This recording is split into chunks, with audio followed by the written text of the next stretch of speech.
Ekzekutimi i pagës së 13 për punonjësit e sektorit publik ka ngjallur reagim nga Aleanca Kosovare e Biznesit, të cilët kanë kërkuar që të shpërblehen me të njëjtën pagë edhe punëtorët e sektorit privat, pasi sipas tyre edhe ata janë punëtorë të Kosovës, kontribues, tatim pagues, votues, konsumator dhe qytetar të këtij vendi.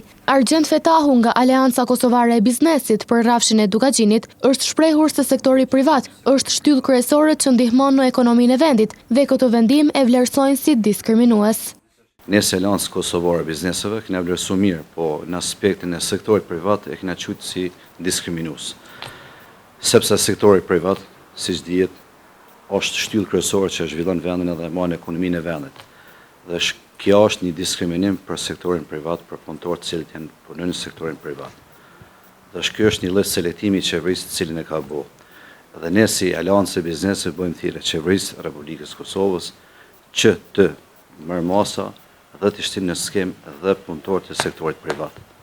Për arsye se ata janë kontribues këtij vendi, ta paguajnë taksa, janë qytetarë, janë votues, janë gjithë sukur të sektorit publik. Tutje Fetahu shtoi se punonjësit e sektorit privat janë shumë dhe japin kontribut të madh, teksa i bëri thirrje qeverisë që ta rishikojnë edhe një herë vendimin. Ndërsa punëtorët e sektorit privat mund ta quajë që janë punëtorë shumë më shumë dhe japin kontribut shumë më shumë se sa punëtorët e sektorit publik. Nuk do t'i ndajmë këto. Po siç e ceka, domethënë bëjmë thirrje qeverisë që ta rishikojnë këto dhe të derë krahas sektorit privat. Mes tjerash Fetahu shpreh se shpresojnë që të bëhet e njëjta edhe për punonjësit e sektorit privat, pasi kjo situatë mund të ndikojë në klimën e bizneseve dhe besimit në institucionet shtetërore.